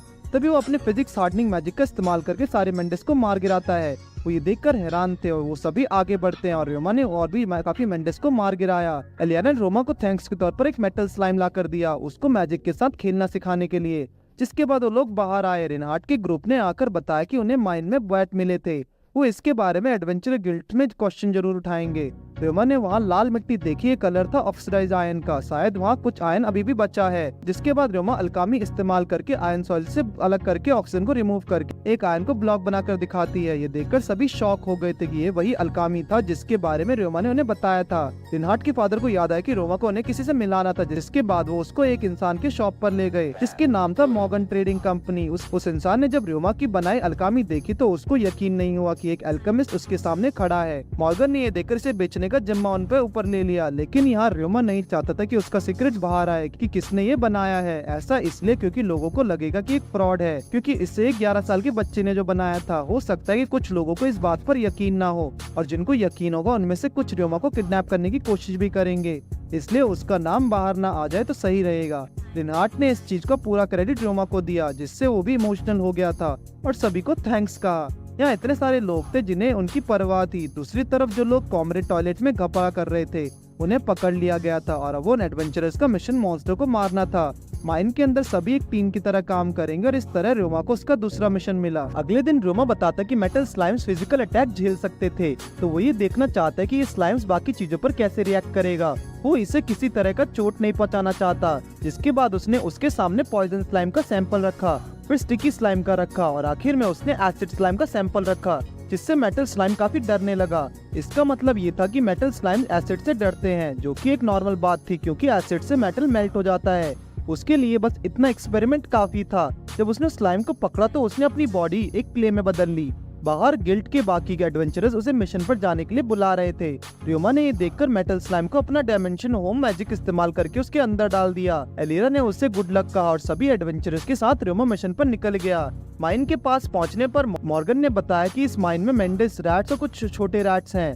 ये ज्यादा स्ट्रॉन्ग मॉन्स्टर्स तो नहीं, लेकिन इनकी संख्या काफी ज्यादा तो है, उन्हें संभाल के रखना होगा। जिसके बाद सभी माइन के अंदर पहुंचे। यहाँ उन्हें पता चला कि उस टॉयलेट वाले मिशन के बाद रियोमा को F रैंक में प्रमोट कर दिया गया है। अगर वो इसी तरह काम करता रहा तो जल्दी उसको E रैंक में प्रमोट कर दिया जाएगा। आगे चल के 2 रास्ते आए। यहाँ वो लोग 2 ग्रुप्स में बंटकर अलग अलग रास्ते से जाने लगे। मिया के वहाँ पहुँचने पर रियोमा ने बताया कि उसके पास काफी सारे स्लाइम्स हैं। Sticky slime 728, 323 poison slime, 211 acid slimes, 3023 scavenger slimes, 11 clean slimes, 2 healing slimes और 1 मेटल स्लाइम। टोटल हुए 4310 स्लाइम्स। उसके पास कुछ ज्यादा ही स्लाइम्स थे। सभी इम्प्रेस थे कि रियोमा इतने सारे स्लाइम्स कंट्रोल कर रहा था। रियोमा बो अटैक का इस्तेमाल करता था, लेकिन वो चाकू या बिना हथियारों के भी लड़ सकता है और साथ ही मैजिक अटैक का इस्तेमाल भी कर सकता है। वो जानना चाहते थे कि क्या रियोमा उड़ने वाले मॉन्स्टर को हरा सकता है, क्योंकि इन सभी में वो सिर्फ अकेला ही था जो कि मैजिक अटैक इस्तेमाल कर सकता था। मिया भी थोड़े अटैक्स इस्तेमाल कर सकती थी, लेकिन बीस्ट किंग्स के पास इतने पावर्स नहीं होते। क्यों सेलेना भी यहाँ बस हीलिंग पॉइजन का इस्तेमाल कर सकती थी। तभी कुछ मेंडिस के सामने आने पर सभी उसको मार गिराते हैं। आगे चल के उन लोगों को काफी सारे बैट दिखाई दिए। इन्हें मारना कोई बड़ी बात तो नहीं, लेकिन ये सभी को एक साथ मारना चाहते थे। रियोमा ने बताया कि उसके पास एक तरीका है सभी बैट्स को एक साथ मारने का। उसके पास एक मैजिक था जिसका नाम साउंड बॉम्ब है। उन लोगों ने इस मैजिक के बारे में कभी नहीं सुना था। र्योमा आगे आकर एक साउंड बैरियर क्रिएट करके इस्तेमाल करता है अपना साउंड मैजिक। अंदर जाकर जब उन लोगों ने देखा तो अंदर सारे बैट्स मरे पड़े थे। ये देखकर सभी उसकी तारीफ करने लगे। उसने अपने स्लाइम्स बाहर निकाले जो कि उन बैट्स को खाने लगे। उसके बाद सभी बाहर रेस्ट के लिए पहुंचते हैं, जहां मॉर्गन ने उन्हें बताया कि अंदर कुछ गॉब्लिन्स का ग्रुप भी मिला जो लोगों पर अटैक कर रहा था, और जो इन्फॉर्मेशन उन्हें दी गई थी इस हिसाब से अंदर 500 गॉब्लिन्स थे। उन लोगों को वो सारे गॉब्लिन्स को मारना होगा। अंदर गॉब्लिन्स का एक पूरा विलेज है, तो ये सभी लोग उनके पूरे विलेज को रास्ते को ब्लॉक कर देते हैं ताकि वो सारे गॉब्लिन्स मार सकें। उन्हें देखकर गॉब्लिन्स उनका पीछा करने लगे। तभी आगे चल के वो गॉब्लिन्स एसिड स्लाइम का एसिड में गिराकर मारने लगे, और जिन गॉब्लिन्स ने उन्हें पार कर लिया उन्हें र्योमा ने मैजिक अटैक्स और एरोस से मारने लगा, जिसमें पॉइजन स्लाइम्स का पॉइजन था। ये सभी गॉब्लिन्स को मारने लगे, लेकिन यहाँ लगभग 1000 गॉब्लिन्स थे और अब उनके पास गॉब्लिन्स को मारते मारते तीर भी खत्म हो रहे थे, और जो लोग इंजर्ड थे उन्हें हीलिंग स्लाइम्स हील कर रहे थे। साथ ही अब गॉब्लिन्स बढ़ते ही जा रहे और मॉर्गन अब बाकी लोग अब टेंशन में आ चुके थे। तभी र्योमा ने उन्हें कहा कि अब वो अपना साउंड बॉम्ब मैजिक इस्तेमाल करने वाला है, तो सभी लोग वहाँ से हट जाएं। वो अपने सारे स्लाइम्स इकट्ठा करता और मैजिक अटैक को करने के लिए लगता है। अब टाइम आ चुका था उन्होंने जो ट्रेनिंग की उसको दिखाने का। सभी स्लाइम्स और र्योमा मिलकर उन पर अटैक करते हैं। साथ ही बाकी स्लाइम दूसरे एडवेंचरर्स को एरो पहुंचाने का काम कर रहे थे। सभी लोगों ने एक साथ मिलकर उन गॉब्लिन्स को मार दिया। ये टोटल करीब 2000 से भी ज्यादा थे, तो इसलिए एडवेंचरर्स को ज्यादा इनाम मिलना चाहिए। तभी वहाँ एक आवाज आने लगी और एक बड़ा सा गॉब्लिन बाहर निकलने लगा। र्योमा ने देखकर अपने स्लाइम को आवाज मारता है। उसके सारे स्लाइम्स ने उस गॉब्लिन्स पर अटैक किया। अगले सीन में हम देखते कि सभी गॉब्लिन्स मर चुके थे और र्योमा अपने स्लाइम्स की मदद से सभी एडवेंचरर को साफ कर रहा था। उसके इस तरह के स्लाइम्स को किसी ने भी आज तक पहले से नहीं देखा। र्योमा को तो कपड़े धोने का बिजनेस कर लेना चाहिए, अच्छी कमाई होगी उसकी। बाहर आने पर सभी ने देखा कि ये स्लाइम्स हाई लेवल पर हीलिंग मैजिक इस्तेमाल कर रहे थे, जो कि कमाल की बात थी क्योंकि उसके स्लाइम्स अब इवॉल्व हो रहे थे। सभी गांव वाले र्योमा को शुक्रिया करने लगे गॉब्लिन्स को मारने के लिए। बाकी एडवेंचरर्स कहने लगे चाहे ये बच्चा ही क्यों ना हो, काफी ताकतवर है। मॉर्गन ने सभी को रेस्ट करने के लिए कहा, उनके इनाम के पैसे उन्हें जल्दी मिलेंगे। और सभी देख के हैरान है कि र्योमा इतने सारे मॉन्स्टर स्लाइम्स को कंट्रोल कर रहा था। टेमर्स गिल्ड में उसका अच्छा खासा नाम होना चाहिए, लेकिन र्योमा ने यहाँ पे अभी ही रजिस्टर किया है। इस वजह से टेमर्स गिल्ड के पास उसका कोई रिकॉर्ड नहीं। और वैसे भी यहाँ रैंक बढ़ाने के लिए मॉन्स्टर कंट्रोल आना चाहिए। जिस तरह से वो सभी र्योमा की पावर्स देख रहे हैं और बाकी लोग भी ये देख पाते, र्योमा मन ही मन सोचने लगा कि उसकी लाइफ में कितनी अच्छी बीत रही है। वो यहाँ जिस भी इंसान से मिला सभी ने उसे इतना अच्छा बर्ताव किया। उसकी पूरी लाइफ अर्थ वाली लाइफ से बिल्कुल ही अपोजिट थी। शायद वो यहाँ के लोग और लाइफ के ऊपर काफी निर्भर हो रहा है। तभी मिया ने उसे कपड़े धोने का बिजनेस के बारे में फिर से कहा। र्योमा भी ये सुनकर एक पल के लिए सोचने लगा। घर आकर वो सभी को बताने लगा कि उसने और उसकी पूरी टीम ने 2000 से भी ज्यादा गॉब्लिन्स को मारा। र्योमा अब सेल्फ इंडिपेंडेंट होकर सब कुछ अब खुद करना चाहता था। वो नहीं चाहता था कि वो रिनहार्ट और उसकी फैमिली पर निर्भर हो और उन लोगों से अलग होना चाह रहा है, क्योंकि उसे लग रहा है कि वो रिनहार्ट की फैमिली के ऐसे देखभाल की वजह से बिगड़ रहा है। इसलिए वो अब अकेले रहकर अलग जीना चाहता है। बाहर उसके दोस्त खड़े होकर उसकी बातें सुन रहे थे और वो कोई हमेशा के लिए अलग नहीं होगा। वो उनसे काफी प्यार करता है और अभी खुद की कैपेबिलिटीज पर निर्भर होना चाहता है। एलिस ने र्योमा को जाने की इजाजत दे दी। वो इसे टोकना नहीं चाहती क्योंकि अब वो बड़ा हो रहा था और वो अपनी लाइफ का डिसीजन खुद ले सकता था। एलियारा भी कुछ समय बाद र्योमा के पास जा सकती थी। र्योमा अभी ग्रो करना चाहता है, इसलिए उसे रोक नहीं सकते। हालांकि रिनहार्ट और बाकी को पता चलता है कि एक दिन ऐसा जरूर आएगा जब र्योमा भी अकेला रहना चाहेगा। रिनहार्ट के डैड ने कहा कि र्योमा सच में एक टैलेंटेड बच्चा है। सबने उससे कहा कि र्योमा ने इस टाउन में आते ही गिल्ड में एडमिशन के लिए और काफी अच्छे से काम किया, और तो उन्हें ऐसा लग रहा था कि कुछ समय में तुम भी इंडिपेंडेंट रहना चाहोगे। सभी को पता था कि ऐसा कुछ होने वाला है, सिर्फ इलियारा को छोड़कर। उन्हें ये तो पता था कि एक दिन र्योमा भी उनसे अलग होकर रहने की बात करेगा, लेकिन उन्हें नहीं लगा था कि इतनी जल्दी वो दिन आ जाएगा। वो लोग उसको जाने से नहीं रोकेंगे, वो जा सकता था, लेकिन यहाँ कुछ शर्तें थी जो कि उसे माननी पड़ेंगी। पहली, उसे हमेशा लेटर्स भेजने होंगे। दूसरी, उसे कभी कभार उन सभी से मिलने आना होगा। और तीसरी, कभी वो मदद मांगने से पीछे नहीं हटेगा जब भी उसे जरूरत होगी किसी चीज की। ये सब इम्पोर्टेंट था। एलियारा ने भी उसे जाने की इजाजत दे दी और उसके डिसीजन की रिस्पेक्ट करी, लेकिन यहाँ भी उसे उसकी शर्त माननी पड़ेगी। वो ये थी कि वो 3 साल बाद और 6 साल बाद मिलेंगे। 6 साल बाद वो ग्रेजुएट हो जाएगी और 3 साल बाद उसे एक लंबी छुट्टी मिलेगी जो कि उनके लिए काफी अच्छा समय होगा मिलने का। र्योमा भी इसके लिए पूरी कोशिश करेगा। अगर वो भूल गया तो उसके साथ अच्छा नहीं होगा, पर उसने कहा कि ये बात उसे हमेशा याद रहेगी। एलिस ने कहा कि जब तक र्योमा इस टाउन में है उसे उसके साथ रहना होगा, लेकिन वो ये नहीं कर सकता था। पर यहाँ पर ये उसका डिसीजन नहीं और बाकी फैमिली मेंबर्स को भी इससे कोई तकलीफ नहीं।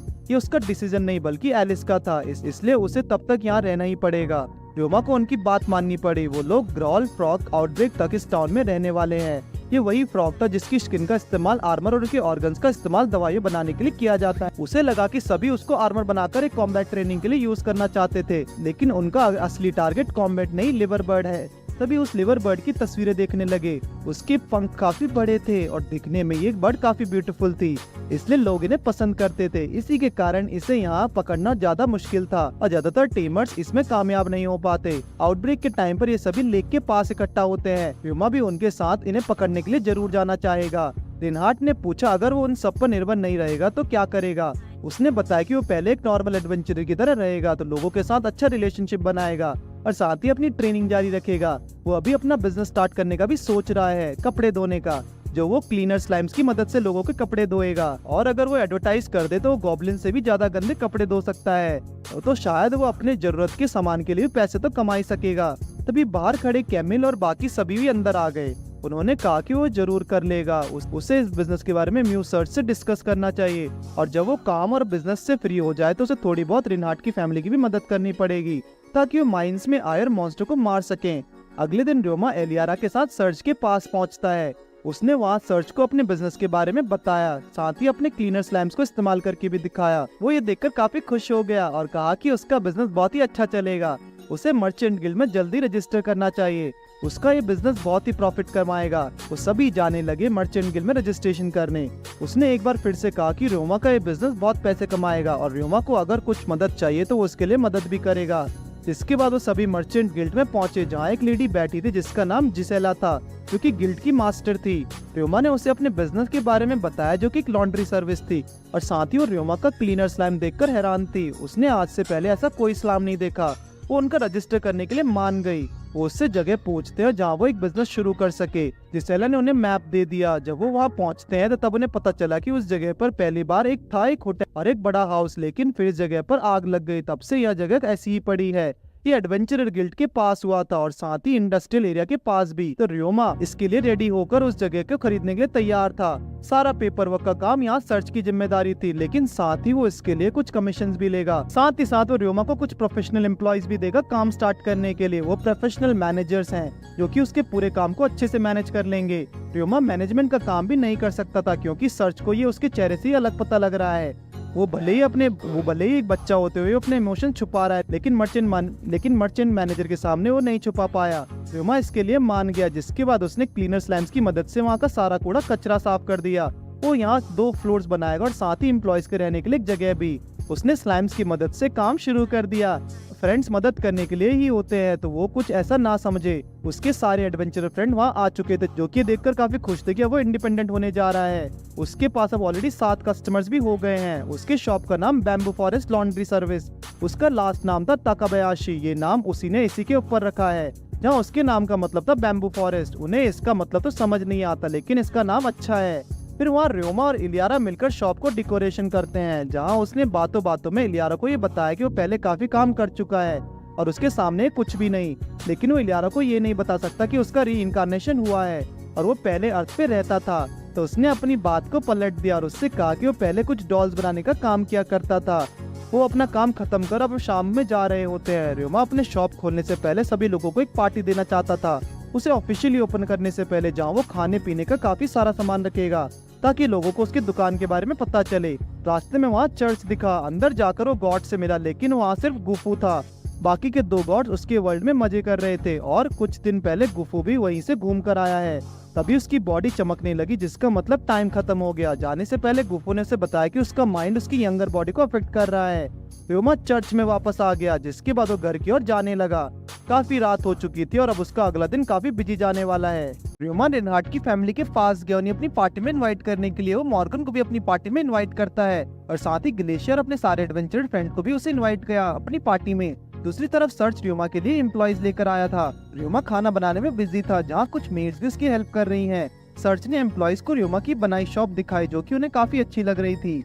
वो भी 11 साल के बच्चे ने इसे बनाया है। उन्हें किसी के एज से उसे जज नहीं करना चाहिए। वैसे भी र्योमा जमीनी फैमिली के साथ रहता है। तभी र्योमा ने भी वहाँ आकर उनका वेलकम किया। सर्च उसके नाम से काफी इम्प्रेस था और उसे भी नहीं लगा था कि र्योमा इतना अच्छा कर सकेगा। उसने उसे बताया कि ये उसके नए एम्प्लॉयज हैं जो कि अब उसके लिए काम करेंगे। जिनका नाम कार्ला नॉर्ड और कलेम नॉर्ड था।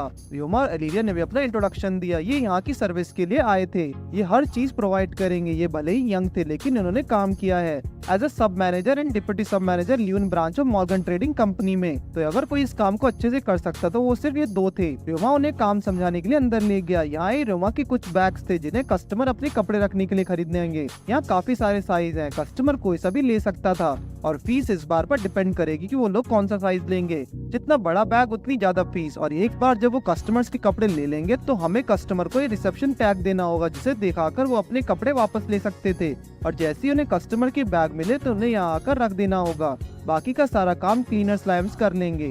उन लोगों को इन स्लाइम्स के बारे में पता था, ये स्लाइम्स की एक नई ब्रीड है, लेकिन उन्हें इस पर डाउट था कि क्या स्लाइम सच में कपड़े साफ कर पाएंगे और साथ ही वो कपड़े साफ करने के बाद सुखाएंगे कहाँ पर। जिसके बाद रियोमा उन्हें अपने स्लाइम्स का काम दिखाने लगा। क्लीनर स्लाइम्स कपड़ों को धोता और मेटल स्लाइम्स उसको प्रेस कर देते हैं। उन्हें बस कपड़ों को बैग में डालकर कस्टमर को देना था, लेकिन साथ ही वो थोड़ा कपड़ों को अपनी कंफर्मेशन के लिए चेक भी कर सकते हैं। इन स्लाइम्स को कपड़े देने के बाद उन्हें किसी भी चीज की चिंता करने की कोई जरूरत नहीं, क्योंकि कपड़ों को गंदगी साफ करना स्लाइम्स के लिए खाना खाने जैसा था। उनके पास रियोमा के लिए कोई भी सवाल नहीं बचा और वो सोचने लगा क्या उसके काम से नाराज हो गए हैं, क्योंकि ये काफी प्रोफेशनल थे। शायद इन्हें ये लगता होगा कि ये काम इनके लिए नहीं है। जिसके बाद रियोमा उनके लिए एम्प्लॉयज के लिए जगह दिखाने लगा। वहाँ मीटिंग रूम में एक मैनेजर ऑफिस था, साथ ही एक ब्रेक एरिया, रेस्टोरेंट था और एक किचन भी था। जिसके बाद रियोमा उन्हें उनके लिए एक रहने की जगह दिखाता है जहाँ उनके लिए सब कुछ मौजूद था। तभी वहाँ उसके कुछ एडवेंचरर फ्रेंड भी आ गए पार्टी के लिए। उसे काफी काम था तो उसने उन दोनों से हेल्प मांगी। जिसके बाद दिखाया जाता है कि सभी लोग पार्टी में खा पी कर पार्टी अच्छे से एंजॉय कर रहे थे। रियोमा सभी के सामने अपना स्पीच देने लगा, लेकिन साथ ही वो थोड़ा शर्मा रहा था। उसे अपनी पिछली जिंदगी याद आ रही थी जहाँ भी वो स्पीच दिया करता था, लेकिन कोई भी उसकी बातों पर ध्यान नहीं देता। उसने सभी को इस पार्टी में आने के लिए और उसका साथ देने के लिए शुक्रिया करा। उसने सभी को थैंक्स कहने के लिए ये सब बनाया था। रिनहार्ट की फैमिली ने भी ड्रिंक पीते हुए उसको कांग्रेट्स कहा। दूसरी तरफ मॉर्गन गिसिलिया की बातों को बुराई कर रहा था, लेकिन गिलिसिया को भी उसकी बुराई करने लगी तो मॉर्गन ने उसे रोक लिया। उन्हें भी लग रहा था कि रियोमा का बिजनेस अच्छा चलेगा। गिलिसिया ने रियोमा को कुछ टिप्स तो नहीं दी, लेकिन अगर वो एडवाइस लेने आएगा तो मना नहीं करेगी। जिसके बाद रियोमा रिनहार्ट की फैमिली से खाने के बारे में पूछने लगा, लेकिन रियोमा को ये जानकर हैरानी हुई क्योंकि उसने तो ऐसा कुछ सर्व भी नहीं किया जो वो लोग नॉर्मली खाते थे। पर रिनहार्ट को देखकर उसे समझ आया कि महंगा खाना हर बार अच्छा नहीं होता। इधर जेफ और मिया पेट भरकर खाना खाकर पड़े थे, लेकिन जैसे ही डेजर्ट आया वो फिर से खाने पर कूद पड़े। रियोमा ने कादिल और कैरल को मदद करने कहा और कल उसकी शॉप ओपनिंग का फर्स्ट डे है, तो वो चाहता है कि वो लोग उसके साथ उसकी मदद करने के लिए वो प्रेजेंट हों। लेकिन अगर उन्हें दिक्कत हुई तो कोई बात नहीं। उन लोगों ने इस जॉब के बारे में काफी सोचा और वो रियोमा के साथ काम करने के लिए तैयार थे, जो कि काफी खुशी की बात थी। उन्हें लग रहा था कि रियोमा जमील फैमिली से बिलोंग करता है, लेकिन उसने बताया कि वो बस जमील फैमिली के साथ रहता है, उनका एक फ्रेंड बनके। वो उस फैमिली से नहीं है। सर्च को ये कंफ्यूजन पहले दूर करना चाहिए था, उन्हें अच्छे से रियोमा के बारे में बताकर। वो बस एक एडवेंचरर था, तो इसलिए वो चाहता था कि वो लोग उसके साथ नॉर्मली बिहेव करें। अब अगले दिन उसकी शॉप ओपन हो गई थी और रियोमा सोच रहा था कि कोई कस्टमर यहाँ आएगा भी या नहीं। जिसके बाद उसके एम्प्लॉयज वहाँ पर काम पर आ गए थे। रियोमा एडवेंचरर गिल्ड जा रहा था सभी को अपनी शॉप के बारे में बताने के लिए, क्योंकि उसे नहीं लग रहा था कि वहाँ कोई आने वाला है। लेकिन अगर कोई कस्टमर आएगा तो उन्हें उसके लिए तैयार रहना होगा। साथ ही अब एलियारा भी जा चुकी थी, जिसके बाद वो पहुंचा एडवेंचरर गिल्ड में, जहां उसे पता लगा कि सभी लोग वहां उसकी शॉप के बारे में पहले से जानते थे, क्योंकि वहाँ उसके एडवेंचरर फ्रेंड ने एक बोर्ड लगा दिया था कि रियोमा की शॉप खुल चुकी है। साथ ही वो पूरे शहर में एडवर्टाइज करने भी गए थे। जिसके बाद वो हर्ब्स कलेक्शन को जॉब ले लेता है, जिसके बाद माइन की पेट्रोलिंग का काम करते करते हर्ब्स इकट्ठा करके अपना इनाम लेकर अपनी शॉप में वापस पहुंचता है। तो वहाँ कस्टमर्स की भीड़ लगी थी, जिसे देखकर रियोमा भी खुद हैरान था। वो अंदर उनकी मदद करने के लिए चला गया, साथ ही स्लाइम से अपना काम कर रहे थे। सभी लोग अपने कपड़े जल्दी साफ पाकर बहुत खुश थे। उन लोगों ने भी आज काफी अच्छा काम किया। उसने कभी एक्सपेक्ट नहीं किया था कि पहले ही दिन इतने कस्टमर्स आएंगे। शायद उसको थोड़े और एम्प्लॉयज रख लेने चाहिए मदद के लिए। इसके लिए उसको मर्चेंट गिल्ड में बात करनी होगी। रियोमा गिसिलिया के पास जाकर उसे सोने कंडीशन के बारे में बताता है। वो समझ गई थी कि रियोमा यहाँ एम्प्लॉयज लेने आया है और उसका बिजनेस काफी सही चल रहा है। गिलिशिया ने उसे और एम्प्लॉयज देने के लिए हाँ कर दी। रिनहार्ट की फैमिली भी काफी खुश थी ये जानकर कि रियोमा का बिजनेस अच्छा चल रहा है।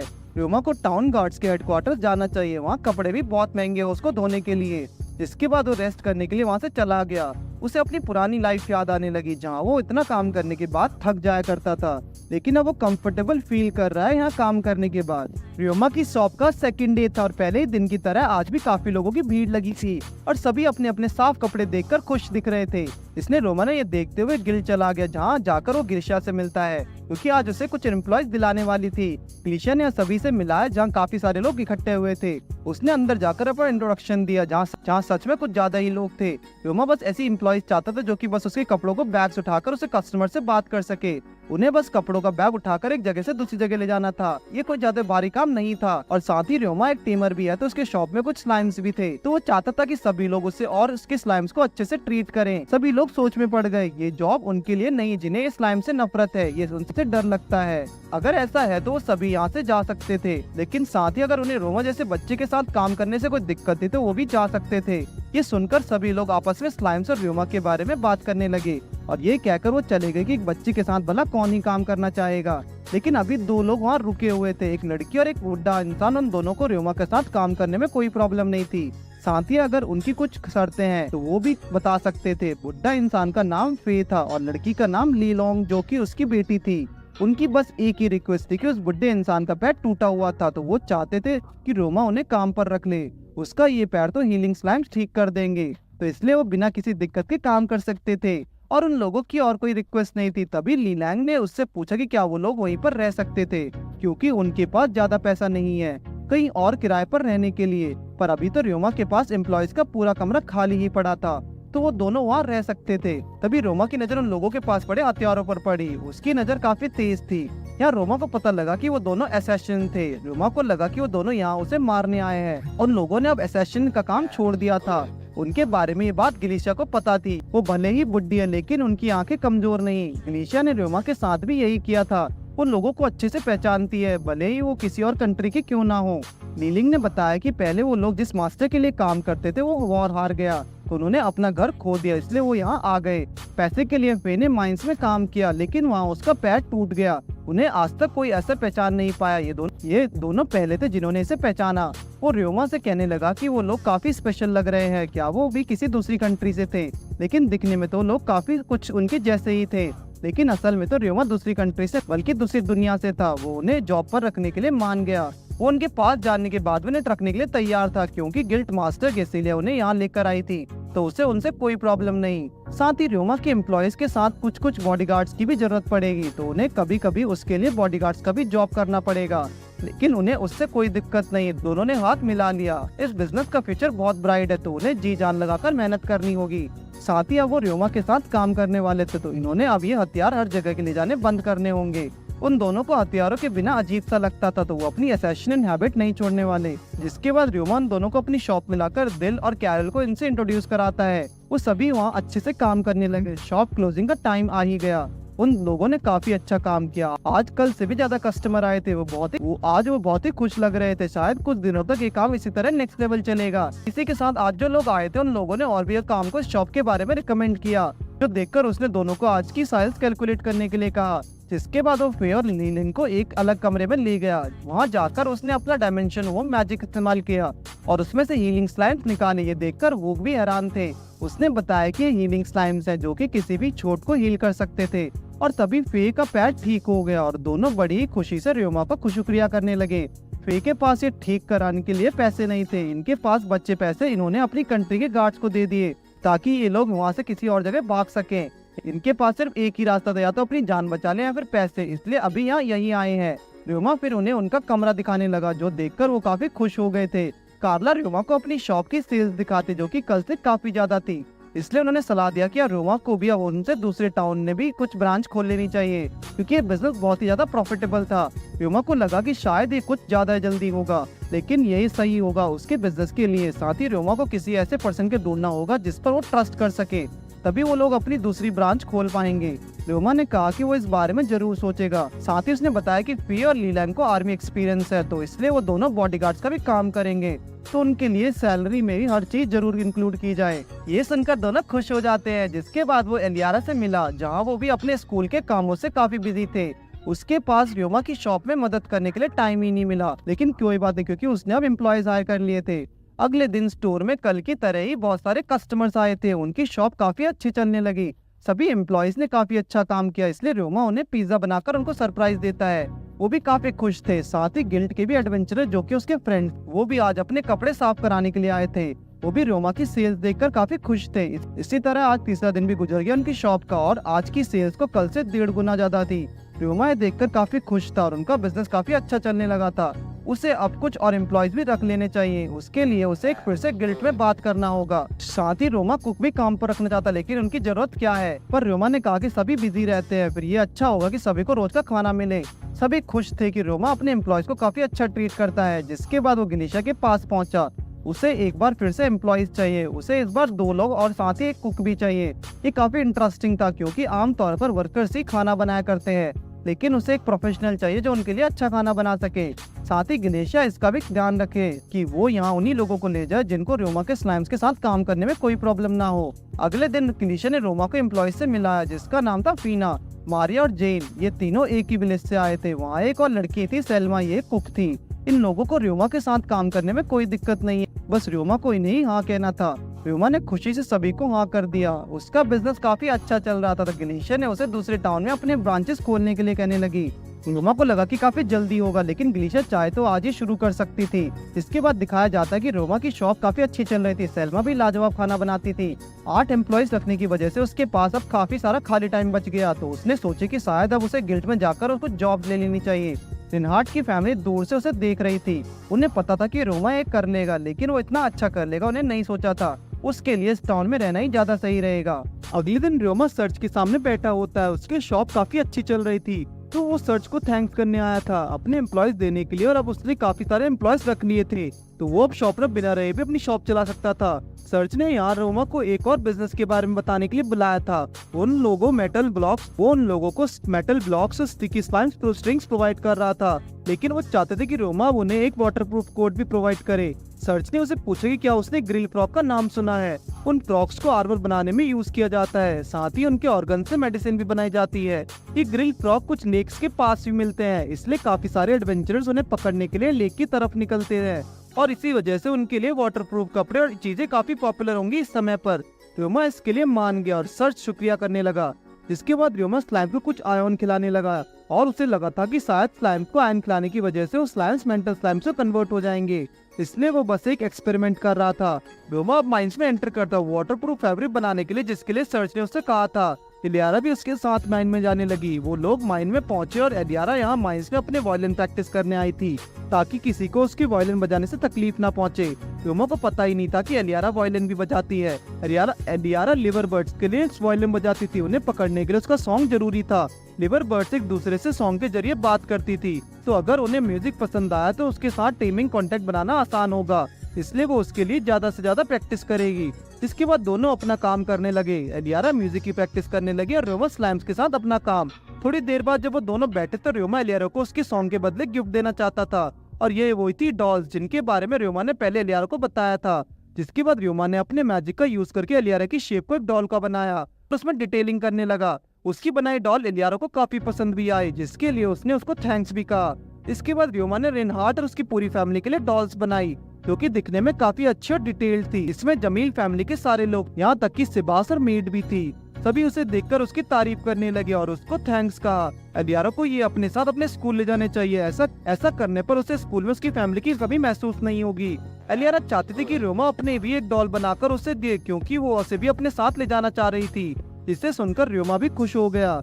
अगले दिन रोमा अपनी शॉप पर गया, लेकिन काम काफी अच्छा चल रहा था, तो उसने सारा काम एम्प्लॉयज को ही संभालने दिया और माइंस में अपना काम करने चला गया। उसके फैब्रिक्स बनकर तैयार थे, बस अब सूखने का वेट करना था। तो उसके पास खाली टाइम था, जिससे देखकर वो स्लाइम्स को साथ हैंड कॉम्पैक्ट ट्रेनिंग करने का सोच रहा था, क्योंकि उसे ये ट्रेनिंग काफी समय से नहीं गई थी। वो स्लाइम्स के साथ ट्रेनिंग करने लगा और ट्रेनिंग के बाद उसकी नजर उस स्लाइम से पड़ी जिसे आयन खिला रहा था। वो स्लाइम्स के साथ ट्रेनिंग करने लगा और ट्रेनिंग के बाद उसकी नजर उस स्लाइम पर पड़ी जिससे वो आयन खिला रहा था बहुत समय से। उसका कलर देखते ही देखते चेंज हो गया। ये बाकी मेटल स्लाइम्स की तरह नहीं था, ये थोड़ा इससे अलग था। रोमा ने उस पर अपना मैजिक यूज किया, जिससे उसे पता लगा कि ये स्लाइम एक आयन स्लाइम बन चुका है। आयन खिलाने की वजह से रोमा थोड़ा सोचने के बाद समझ गया कि जब स्लाइम सिर्फ मेटल खाएंगे तो वो मेटल स्लाइम्स में कन्वर्ट होंगे। और जब वो सिर्फ आयन खाएंगे तो आयन स्लाइम्स में कन्वर्ट होंगे। इसके बाद र्योमा अपनी शॉप पर आया जहाँ पर फिना सफाई कर रही थी। अचानक वहाँ क्लीनर स्लाइम्स और बढ़ चुके थे, जिस वजह से अब काम और ज्यादा तेजी से होगा।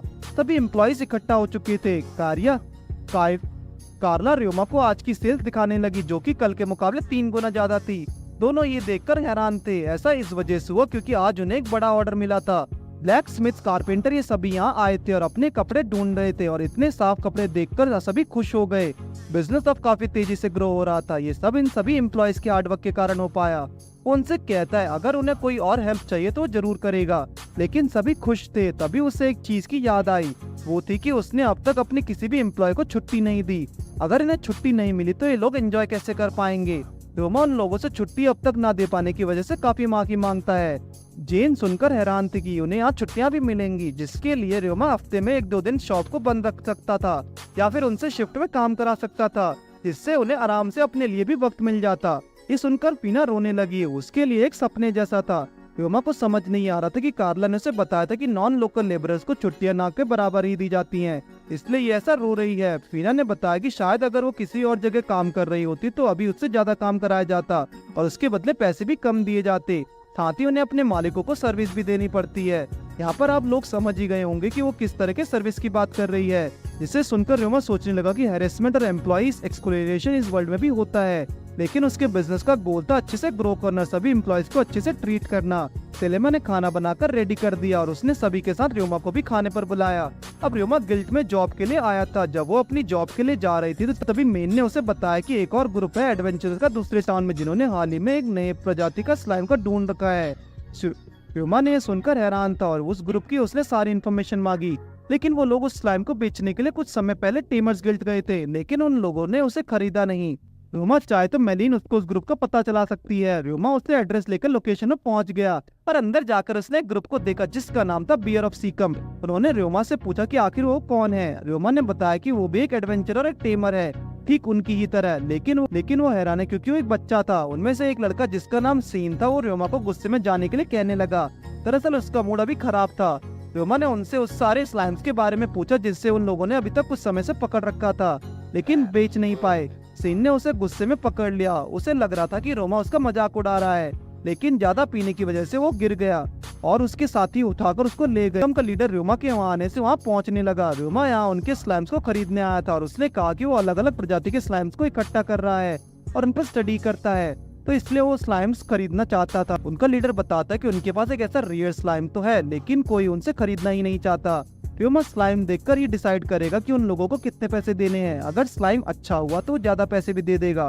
उसने जैन और स्लाइम को देखा तो वो रेड कलर का था। ये देखकर उसने स्लाइम खरीद लिया और उन लोगों को थोड़े पैसे जरूर दिए, लेकिन उन्हें ये पैसे ज्यादा लग रहे थे तो वो इसलिए उसे नहीं लेना चाह रहे थे। लेकिन उन्होंने र्योमा की मदद करी एक रेयर स्लाइम को ढूंढने में, तो ये उनके लिए उसकी तरफ से था। उसने कहा कि अगर उन्हें ज्यादा पैसे कमाने हैं तो हर साल लेक्स के पास आने वाले ग्रिल फ्रॉक्स को पकड़ने चाहिए। उसके पार्ट्स को उन सभी को काफी अच्छे पैसे मिल सकते हैं। उसने उन लोगों को अपने शॉप के बारे में बताकर अपने शॉप का एडवर्टीजमेंट भी करवा दिया, जिसके बाद वो जाकर उस स्लाइम से कॉन्ट्रैक्ट बनाने लगा और उसे पता लगा कि एक ब्लडी स्लाइम था। र्योमा ने उसे एक मॉन्स्टर के पास रखा और स्लाइम उसका खून पीने लगा और उसकी बॉडी के अंदर चला गया। र्योमा का ये स्लाइम मॉन्स्टर को खाने का काम आ सकता था। उसे देखकर बहुत अच्छा लगा। दूसरी तरफ बॉर्ड्स र्योमा को देखकर खुश थे। यहाँ कितनी तरक्की कर रहा है और साथ ही वो दिल से इतना अच्छा इंसान भी था। वो ये देखकर खुशी से रोने लगे। अगले दिन एलियारा र्योमा के साथ टेमिंग मैजिक की ट्रेनिंग करने आई है। एलिस ने पूछा कि टेमिंग मैजिक का आखिर नेचर क्या होता है। एलियारा ने बताया कि टेमिंग मैजिक जो इंसान यूज करेगा वो मॉन्स्टर के साथ एक कॉन्ट्रैक्ट बना लेगा जिससे वो उसकी हेल्प करे और फिर टेमर और मॉन्स्टर एक दूसरे से बात कर पाएंगे। आज वो लोग शेयर्ड सेंसेशन म्यूजिक यूज करने वाले हैं जिससे वो लोग सेंसेशन शेयर करके इन्फॉर्मेशन पा सकते थे अपने मॉन्स्टर से। इससे उन्हें पता भी लग जाएगा कि उनका मॉन्स्टर खतरे में है। इस समनिंग मैजिकल कॉन्ट्रैक्ट मॉन्स्टर के साथ मैजिकल फोर्स यूज करके बनाया जाएगा। शेयर्ड सेंसेशन को इस्तेमाल करने के लिए उन्हें एक्सपीरियंस बनाना होगा। जितना क्लोज वो अपने मॉन्स्टर के साथ रहेंगे उतना ही इफेक्टिव होगा। लेकिन आज वो अपनी ट्रेनिंग इन मॉन्स्टर के साथ शुरू करेंगे। स्लाइम के साथ अपनी सेंसेशन शेयर करना कितना इफेक्टिव होगा ये कहा नहीं जा सकता। अगर स्लाइम के साथ वो अपनी सेंसेशन शेयर भी कर लेंगे तब भी उन्हें कुछ नहीं दिखेगा और उन्हें कुछ सुनाई नहीं देगा, स्मेल भी नहीं आएगी और ना ही कोई टेस्ट। इसके बाद दोनों ने अपनी ट्रेनिंग बर्ड्स के साथ शुरू की। वो लोग उन बर्ड्स के साथ कॉन्ट्रैक्ट बनाने लगे और अब उनके पार कंसंट्रेट करना था। र्योमा कुछ ही देर में बर्ड्स की आंखों से देखने लग गया। ये काफी हार्ड मैजिक था, लेकिन र्योमा ने इसे बड़ी आसानी से सीख लिया। रिनहार्ट ने अब र्योमा को अपनी आंखें बंद करके कंसंट्रेट करने के लिए कहा। र्योमा तब भी उसे बड़ी आसानी से बिना किसी दिक्कत के कर पा रहा था, लेकिन दूसरी तरफ एलियारा को इसे करने में काफी दिक्कत आ रही थी। र्योमा को इस मैजिक के बारे में पहले से ही काफी नॉलेज था, इसलिए वो इसे इतनी अच्छे से कर पा रहा था। पर एलियारा को कुछ भी पता न होने के बावजूद भी वो उसके एक्सपीरियंस के मुकाबले काफी सही कर रही थी, और दोनों ने ही ये मैजिक काफी अच्छा किया। लेकिन एलियारा इसमें अभी भी कमजोर थी। जब र्योमा ने पहली बार वर्चुअली रियलिटी गेम चलाया था, तब भी उसे थोड़ी दिक्कत हुई थी। ये मैजिक थोड़ा सा उस गेम जैसा ही था। एलियारा भी इसे कुछ समय में सीख ही लेगी। र्योमा का ये फर्स्ट टाइम था स्लाइम्स के अलावा किसी और चीज पर इस मैजिक का इस्तेमाल करना। उसे फिर भी कुछ अलग महसूस नहीं हुआ, शायद उसके पास बर्ड्स टाइप एम्पलीट्यूड ही था। रिनहार्ट ने बताया कि हर ट्रेनिंग मैजिक का एक एम्पलीट्यूड होता है। इसका मतलब उस स्लाइम को ट्रेन करना उसके लिए इजी था, क्योंकि वो उसके लिए ही बना था। अपने लिए सही मॉन्स्टर ढूंढना गुड टेमर होने के लिए बहुत ही अच्छी चीज थी। ये कोई टेमर एक्सपीरियंस के साथ ही कर सकता था। र्योमा ने रिनहार्ट से पूछा कि उसके पास कौन सा एम्पलीट्यूड है, तो उसके पास स्किल्ड मॉन्स्टर का एम्पलीट्यूड था। वो ज्यादा मॉन्स्टर हैंडल नहीं कर सकता, लेकिन उसका हर मॉन्स्टर काफी स्ट्रॉन्गर है, और रिनहार्ट हर 4 पैरों वाले मॉन्स्टर टेम कर सकता था। तभी एलिस भी खड़ी हो गई। वहाँ पर एक फॉक्स आ गई उसके पास। र्योमा उसको देखकर चौंकाना हो गया, लेकिन ये एलिस के मॉन्स्टर ल्यूआर्क था, लिटिल फेनहार्ड। र्योमा को लगा कि ये लेजेंडरी फॉक्स है, लेकिन वो तो एक फेनरीड होता है, और ये लिटिल फेनरीड था, और ये एक वुल्फ मॉन्स्टर होता है जो कि आइस टाइप मैजिक यूज कर सकता था, और काफी स्ट्रॉन्ग भी। उसने ऐसे 20 मॉन्स्टर टीम कर रखे थे, और इसके अलावा उसके पास अलग 100 वुल्फ टाइप मॉन्स्टर थे। वुल्फ मॉन्स्टर उसकी स्पेशलिटी थी। र्योमा ने सुनकर काफी हैरानी हुई और इम्प्रेस था एलिस से। रिनहार्ट भी वहाँ उसकी तारीफ कर रहा था। तभी एलिस ने बताया कि रिनहार्ट के फादर के पास तो इससे भी पावरफुल मॉन्स्टर हैं। उसने टोटल 20 मॉन्स्टर टीम कर रखे थे, लेकिन उनमें से काफी सारे ड्रैगन टाइप मॉन्स्टर हैं। रिनहार्ट का पहला ही मॉन्स्टर काफी पावरफुल ड्रैगन था, इसलिए उसे रिनहार्ट के पास देखकर उसके अंदर जितने भी ड्रैगन मॉन्स्टर थे, उसने रिनहार्ट को ज्वाइन कर लिया। वो उन ड्रैगन टाइप मॉन्स्टर को तब तक नहीं बुलाता जब तक उसके कोई इमरजेंसी सिचुएशन ना बन जाए। वो उनका इस्तेमाल नहीं करता, तो इसलिए वो सभी वो माउंटेन पर रहते हैं। वो बड़ा ड्रैगन सबसे ज्यादा ताकतवर है, वो वहाँ उसके बाकी के ड्रैगन्स का भी ध्यान रखता था। और एलिस के मॉन्स्टर एक दूसरे माउंटेन में रहा करते थे, और उस माउंटेन में काफी सारे मेडिकल हर्ब्स हैं, तो उसके वुल्फ उन्हें को लोगों से बचाते थे। अब ब्रेक टाइम खत्म हुआ, वो लोग फिर से अब ready the share sensation practice करने के लिए जाते हैं। जिसके बाद र्योमा बताने लगा कि उसने मैजिकल माइन में रहकर ट्रेनिंग करी थी, और वो अब वाटरप्रूफ फैब्रिक भी बना लेता है, रिसर्च को दे देता है। जिसके बाद र्योमा गिल्ड के एडवेंचरर्स के साथ बैठा था, जो कि उसे कहता है कि ग्रिल फ्रॉग जल्दी ही आने वाले थे, तो कुछ समय ही वो लोग उन्हें पकड़ सकते थे। पर यहाँ पर मियाँ जानना चाहते थे कि र्योमा ने जो मॉन्स्टर को मारते वक्त कपड़े पहने थे, वो उसने कहाँ से खरीदे। उन्हें फ्रॉग हंट करने के लिए कुछ अच्छे कपड़े चाहिए। र्योमा ने बताया कि मॉर्गन ट्रेडिंग कंपनी से उसको ये कपड़े मिले थे। वहाँ जाकर उन एडवेंचरर्स को सर्च से मिलना होगा, वो इन लोगों को कपड़े दे देगा। तो सुनकर सभी निकल जाते हैं सर्च के पास जाने के लिए। रात में रिनहार्ट र्योमा को बताता कि वो लोग परसों निकलने वाले हैं लिवर बर्ड्स को पकड़ने के लिए। र्योमा भी एलियारा की तरह बर्ड्स के सॉन्ग से जारी बात करने के लिए गिटार की ट्रेनिंग करने लगा। अब वो दिन भी आ गया जब रिनहार्ट की फैमिली को उस बर्ड को पकड़ने के लिए निकल गई। रास्ते में चलते हुए उन्हें बियर स्कम का ग्रुप दिख सकता है। वो लोग र्योमा को थैंक्स कहने लगे, उसे यहाँ की जगह के बारे में बताने के लिए।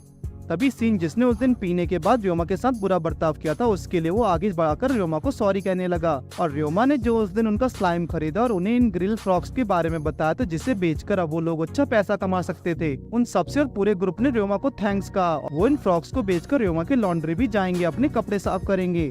तभी भागते हुए र्योमा वहाँ पहुँचता है, जहाँ उसने देखा कि काफी सारी लिवर बर्ड्स उड़ रही थी, और साथ ही बहुत से लोग ग्रिल फ्रॉग को भी पकड़ रहे थे। तभी रिनहार्ट ने उन्हें दिखाया कि सामने एक इंसान म्यूजिक की मदद से लिवर बर्ड्स को पकड़ने की कोशिश कर रहा है। यहाँ पर अगर इन बर्ड्स को म्यूजिक पसंद आता है तो इन्हें पकड़ना आसान हो जाता है, लेकिन अगर इन्हें म्यूजिक पसंद नहीं आए तो ये लोग बहुत ही अनकंफर्टेबल साउंड निकालने लग जाते हैं। उन बर्ड्स को इस इंसान का म्यूजिक बिल्कुल पसंद नहीं आता और वो वहाँ से जाने लगे। तभी वो ये देखकर उनको पकड़ने के लिए स्वॉर्ड निकाल लेता है, जो देखकर वो बर्ड्स गुस्से में उन पर विंड मैजिक से अटैक करने लगी। वो ये देखकर भागने लगा और र्योमा और बाकी लोग उसे वॉल से बचाने लगे। लेकिन तभी बर्ड्स ने अजीब सा साउंड निकालना शुरू कर दिया, जिससे सभी को तकलीफ होने लगी। और र्योमा को छोड़कर र्योमा समझ गया कि इसके पीछे जरूर एक बर्ड है, और उसने उस पर साइलेंट मैजिक यूज किया है, और वो बर्ड वहाँ से चली गई। उसे समझ नहीं आया कि उस बर्ड ने ऐसा क्यों किया। सभी के कानों में दर्द होने लगा, क्योंकि र्योमा को तो उसकी आवाज से कुछ नहीं हुआ। वो बर्ड और कोई ऑर्डिनरी बर्ड नहीं थी, वो एक डार्क बर्ड थी जो सिर्फ कभी कभी आती है। वहाँ कुछ लोग तो इससे बेहोश भी हो चुके थे। र्योमा को तभी याद आता है कि उसके पास मेंटल ब्रेन रेजिस्टेंस स्किल है, इसलिए उसे कभी कुछ नहीं हुआ। उन लोगों को मिलकर इसका घोंसला ढूंढना चाहिए। अब पता नहीं वो वापस आएगी भी या नहीं। दूसरी तरफ व्योमा की शॉप का भी क्लोज करने का वक्त आ ही गया था। इधर ये सभी लिवर बर्ड का इंतजार कर रहे थे। तभी इलियारा ने कहा कि वो लोग जल्दी अलग होने वाले हैं। व्योमा को ये सुनकर समझ नहीं आ रहा था कि उसको अब क्या बोलना चाहिए। वैसे उसने एक नोवेल पढ़ी थी जिसमें कैरेक्टर ने उस पर ऐसे सिचुएशन के बारे में लिखा था, लेकिन उसे याद नहीं आ रहा था कि उसमें क्या लिखा था। तभी पिक्चर से एलिस ने आकर उससे कहा कि ऐसा नहीं है, कि वो लोग कभी एक दूसरे को नहीं देख पाएंगे।